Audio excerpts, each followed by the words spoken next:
ಇವತ್ತಿನ ರೆಸಿಪಿಯಲ್ಲಿ ನಾನೊಂದು ವಿಶೇಷವಾದ ಸಾರಿನ ರೆಸಿಪಿಯನ್ನು ತೋರಿಸ್ತಾ ಇದ್ದೀನಿ. ಅದೇನೆಂದರೆ ಬಾಣಂತಿಗೆ ಕೊಡುವಂತಹ ಸಾರು. ನಮ್ಮ ಕಡೆ ಇದಕ್ಕೆ ಪಲದೆ ಅಂತ ಹೇಳ್ತಾರೆ. ಸಾರಿನ ಘಮ ಮತ್ತು ರುಚಿ ಅಂತೂ ತುಂಬ ಅದ್ಭುತವಾಗಿರುತ್ತೆ. ಬಾಣಂತಿಯರಿಗೆ ಅಂತ ಹೇಳಿ ಮಾಡೋದ್ರಿಂದ ಇದು ಸ್ವಲ್ಪ ಖಡಕ್ಕಾಗೇ ಇರುತ್ತೆ. ಆದರೂ ಮಳೆಗಾಲದ ಟೈಮಲ್ಲಿ ಶೀತ ನೆಗಡಿ ಆದರೆ ಒಂದ್ಸಲ ಮಾಡ್ಕೊಂಡು ಇದನ್ನು ತಿನ್ಬೋದು, ಏನೂ ತೊಂದರೆ ಇಲ್ಲ. ಹಾಗಾದರೆ ಬನ್ನಿ ರೆಸಿಪಿನ ಸ್ಟಾರ್ಟ್ ಮಾಡೋಣ. ಇದಕ್ಕೆ ಮೇಯ್ನಾಗಿ ಬೇಕಾಗಿರೋದು ಈ ಹುಳಿ. ಇದನ್ನು ಜಾರಿಗೆ ಹುಳಿ ಅಂತ ಹೇಳ್ತಾರೆ. ನೋಡಿ, ಇಲ್ಲಿ ನೀವು ನೋಡ್ಬೋದು, ಈ ಹುಳಿ ಕಾಯಿರುವಾಗ ಹಸಿರು ಬಣ್ಣಕ್ಕಿರುತ್ತೆ, ಹಣ್ಣಾದ ಮೇಲೆ ಹಳದಿ ಬಣ್ಣಕ್ಕೆ ತಿರುಗುತ್ತೆ. ಇದು ಹಣ್ಣಾದ ಮೇಲೂ ತುಂಬ ಹುಳಿ ಇರುತ್ತೆ. ಇದರದ್ದು ಸಿಪ್ಪೆನ ಈ ಥರ ಒಣಗಿಸಿ ಇಟ್ಕೊಳ್ತಾರೆ. ಇದು ಒಣಗಿದ ನಂತರ ಈ ಥರ ಆಗುತ್ತೆ. ಇದನ್ನು ಬಾಣಂತಿಯರಿಗೆ ಕೊಡೋದಕ್ಕಂತ ಹೇಳಿಯೇ ಇದನ್ನು ಸ್ಟೋರ್ ಮಾಡಿ ಇಟ್ಟಿರ್ತಾರೆ. ಇದು 1-2 ವರ್ಷ ಆದರೂ ಏನಾಗಲ್ಲ. ಹೆತ್ತ ಮೇಲೆ ಹೊಟ್ಟೆ ಚಿರುಟ್ಬೇಕನ್ನೋಕ್ಕೋಸ್ಕರ ಇದರಿಂದ ಮಾಡಿದಂಥ ಸಾರನ್ನು ಬಾಣಂತಿಯರಿಗೆ ಕೊಡ್ತಾರೆ. ಇದನ್ನು ಹಾಗೆ ಸಾರಿಗೆ ಹಾಕ್ಲಿಕ್ಕೆ ಆಗೋದಿಲ್ಲ. ಇದನ್ನು ಸ್ವಲ್ಪ ಹೊತ್ತು ನೆನೆಸಿಡ್ಬೇಕಾಗತ್ತೆ. ಇದನ್ನು ಸ್ವಲ್ಪ ಚೆನ್ನಾಗಿ ತೊಳ್ಕೊಂಡು ಇದನ್ನು ನೆನೆಸಿಡಬೇಕು. ಇದನ್ನು ಚೆನ್ನಾಗಿ ತೊಳ್ಕೊಂಡ ನಂತರ ಫ್ರೆಶ್ ನೀರು ಹಾಕ್ಕೊಂಡು ಇದನ್ನು ನೆನೆಯೋದಕ್ಕೆ ಸ್ವಲ್ಪ ಹೊತ್ತು ಬಿಡಬೇಕು. ಕೊನೆಯದಾಗಿ ಸಾರಿಗೊಂದು ಒಗ್ಗರಣೆ ಹಾಕ್ತಾರೆ. ಕಲ್ಲಿನ ಒಗ್ಗರಣೆ. ಇಲ್ಲಿ ನೋಡ್ಬೋದು ನೀವು, ಇದು ಬೆಂಚು ಕಲ್ಲು ಅಂತ ಹೇಳ್ತಾರೆ ಇದಕ್ಕೆ, ಬಿಳಿ ಕಲ್ಲು. ಇದನ್ನು ನಾವು ಇವಾಗ ಒಲೆಗೆ ಹಾಕಬೇಕು. ಇದು ಕೆಂಪಗೆ ಕಾಯಬೇಕು ಒಲೆಯಲ್ಲಿ. ಇವಾಗ ನಾನು ಒಲೆಗೆ ಹಾಕ್ತಾ ಇದ್ದೇನೆ. ಇಲ್ಲಿ ನೋಡ್ಬೋದು ನೀವು, ಒಲೆಯಲ್ಲಿ ಬೆಂಕಿ ಉರಿತಾ ಇದೆ. ಈ ಕಲ್ಲನ್ನು ನಾನು ಇದಕ್ಕೆ ಇವಾಗ ಹಾಕ್ತೇನೆ.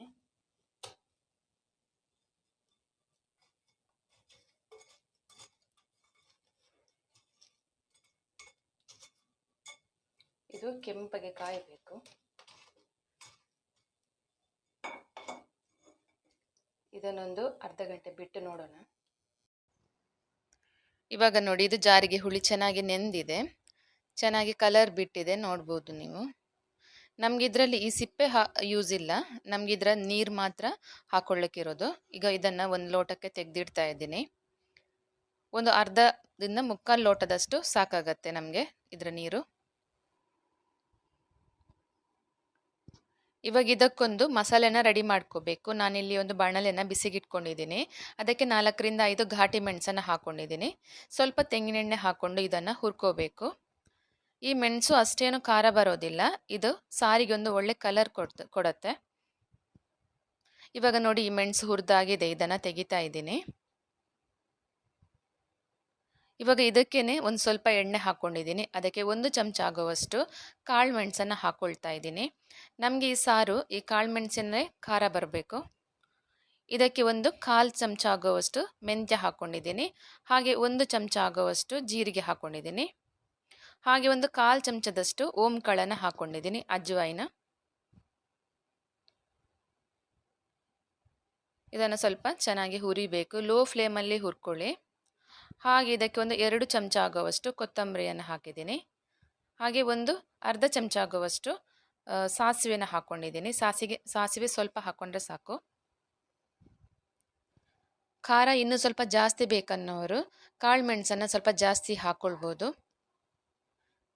ಇವಾಗ ನೋಡಿ, ಇದು ಹುರಿದಾಗಿದೆ, ಇದನ್ನು ತೆಗಿತಾ ಇದ್ದೀನಿ. ಇವಾಗ ಇದೇ ಬಾಣಲೆಗೆ ನಾನೊಂದು ಅರ್ಧ ಗಡಿ ತೆಂಗಿನಕಾಯಿಗಿಂತ ಸ್ವಲ್ಪ ಕಡಿಮೆ ತೆಂಗಿನಕಾಯಿ ತುರಿಯನ್ನು ತುರಿದು ಹಿಡ್ಕೊಂಡಿದ್ದೀನಿ, ಹಸಿ ತೆಂಗಿನಕಾಯಿ ತುರಿ.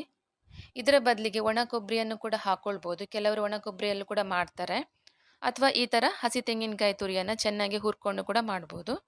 ಇದರಲ್ಲಿರುವಂಥ ಹಾಲಿನ ಅಂಶ ಎಲ್ಲ ಡ್ರೈ ಆಗೋ ತನಕ ಇದನ್ನು ಚೆನ್ನಾಗಿ ಹುರ್ಕೋಬೇಕು. ಇವಾಗ ಇದಕ್ಕೆ 1/4 ಚಮಚ ಆಗುವಷ್ಟು ಟರ್ಮರಿಕ್ ಹಾಕ್ಕೊಳ್ತಾ ಇದ್ದೀನಿ. ಇದರ ಜೊತೆಗೇನೆ ಇದನ್ನು ಚೆನ್ನಾಗಿ ಹುರಿಬೇಕು.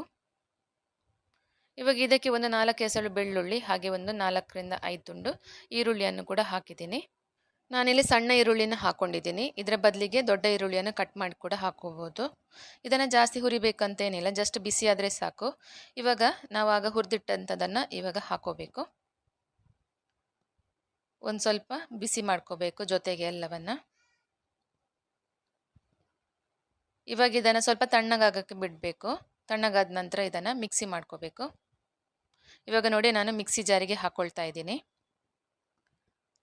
ಇವಾಗ ನಾವಾಗ ತೆಗೆದಿಟ್ಟಂತಹ ಹುಳಿ ನೀರನ್ನು ಇದರ ಜೊತೆಗೆ ಹಾಕೋಬೇಕು. ಇದರ ಬದಲಿಗೆ ಹುಣಸೆ ಹುಳಿಯಲ್ಲೂ ಕೂಡ ಮಾಡ್ಕೊಳ್ಬೋದು. ಇವಾಗ ಇದನ್ನು ಗ್ರೈಂಡ್ ಮಾಡ್ಕೋಬೇಕು. ತುಂಬ ನೈಸಾಗಿ ಗ್ರೈಂಡ್ ಮಾಡ್ಕೋಬೇಕು ಇದನ್ನು. ನೋಡಿ, ಇಷ್ಟು ನೈಸ್ ಆಗಬೇಕು, ತುಂಬ ನಯವಾಗಿ ರುಬ್ಕೋಬೇಕು. ಇವಾಗ ಇದನ್ನು ಒಂದು ಮಣ್ಣಿನ ಪಾತ್ರೆಗೆ ನಾವು ರುಬ್ಬಿಟ್ಟಂತಹ ಮಸಾಲೆನ ಹಾಕೋಬೇಕು. ಇದು ಮಣ್ಣಿನ ಪಾತ್ರೆಯಲ್ಲಿ ಮಾಡಿದರೆ ತುಂಬ ಟೇಸ್ಟಾಗಿ ಬರುತ್ತೆ. ಇವಾಗ ಇದಕ್ಕೆ ನೀರು ಹಾಕ್ಕೊಂಡು ಇದನ್ನು ತೆಳು ಮಾಡ್ಕೋಬೇಕು. ಇದು ದಪ್ಪ ಇದ್ದರೆ ಚೆನ್ನಾಗಿರೋದಿಲ್ಲ, ಸ್ವಲ್ಪ ತೆಳುವಾಗಿದ್ರೇ ಚೆನ್ನಾಗಿರೋದು. ಇದು ಕೆಲವರು ಅನ್ನದ ಮೇಲೆ ಹಾಕ್ಕೊಂಡು ಊಟ ಮಾಡ್ತಾರೆ, ಅಥವಾ ಇದನ್ನು ಲೋಟಕ್ಕೆ ಹಾಕಿ ಕೂಡ ಕುಡಿಬೋದು, ಅದು ಕೂಡ ಚೆನ್ನಾಗಿರುತ್ತೆ. ಇವಾಗ ಇದಕ್ಕೆ ಒಂದು ಮೀಡಿಯಮ್ ಸೈಜ್ ಈರುಳ್ಳಿನ ಸಣ್ಣದಾಗಿ ಕಟ್ ಮಾಡ್ಕೊಂಡು ಹಾಕೋಬೇಕು. ಹಾಗೆ ರುಚಿಗೆ ತಕ್ಕಷ್ಟು ಉಪ್ಪು ಹಾಕೋಬೇಕು. ಇವಾಗ ಇದನ್ನು ಒಂದು ಸಲ ಚೆನ್ನಾಗಿ ಮಿಕ್ಸ್ ಮಾಡಿಕೊಂಡು ಇದಕ್ಕೆ ಮುಚ್ಚಳ ಮುಚ್ಚಿ ಇದನ್ನು ಕುದಿಯೋದಕ್ಕೆ ಬಿಡಬೇಕು. ಇದು ಚೆನ್ನಾಗಿ ಕುದಿಬೇಕು. ಇವಾಗ ನೋಡಿ, ಇದು ಕುದೀತಾ ಇದೆ. ಇದರಲ್ಲಿರುವಂಥ ನೊರೆ ಅಂಶ ಎಲ್ಲ ಕಡಿಮೆ ಆಗಬೇಕು. ಇವಾಗ ನೋಡಿ, ಸಾರು ಚೆನ್ನಾಗಿ ಕುದ್ದಿದೆ. ಗ್ಯಾಸ್ ಆಫ್ ಮಾಡ್ಕೊಂಡು ಬಿಡೋಣ.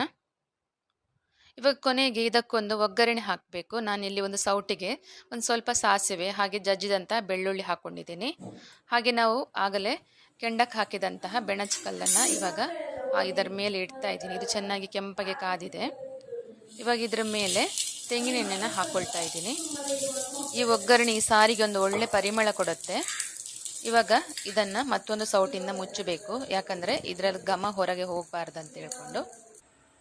ಇವಾಗ ಇದನ್ನು ಮೆಲ್ಲನೆ ಸಾರಿನೊಳಗೆ ಹಾಕಬೇಕು. ಕಲ್ಲಾಗಿರೋದ್ರಿಂದ ಮೆಲ್ಲ ನೋಡ್ಕೊಂಡು ಹಾಕಬೇಕು, ಇದು ಮಣ್ಣಿನ ಪಾತ್ರೆ ಆಗಿರೋದ್ರಿಂದ.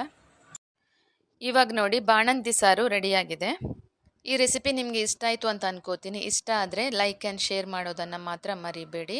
ಈ ಸಾರಿನ ಬಗ್ಗೆ ಗೊತ್ತಿಲ್ಲದವರಿಗೆ ತುಂಬ ಉಪಯೋಗ ಆಗುತ್ತೆ. ಈ ಥರದ ಅಡುಗೆಗಳನ್ನು ನಿಮ್ಮ ಮುಂದೆ ತರೋದಕ್ಕೆ ಮತ್ತಷ್ಟು ಪ್ರಯತ್ನ ಮಾಡ್ತೀನಿ. ಹಾಗೆ ನನ್ನ ಚಾನಲನ್ನು ನೀವೇನಾದರೂ ಹೊಸದಾಗಿ ನೋಡ್ತಾ ಇರೋದಾದರೆ ದಯವಿಟ್ಟು ಸಬ್ಸ್ಕ್ರೈಬ್ ಮಾಡಿಕೊಂಡು ನೋಡಿ. ಮತ್ತೊಂದು ಹೊಸ ರೆಸಿಪಿಯೊಂದಿಗೆ ಮತ್ತೆ ಬರ್ತೀನಿ. Thank you for watching.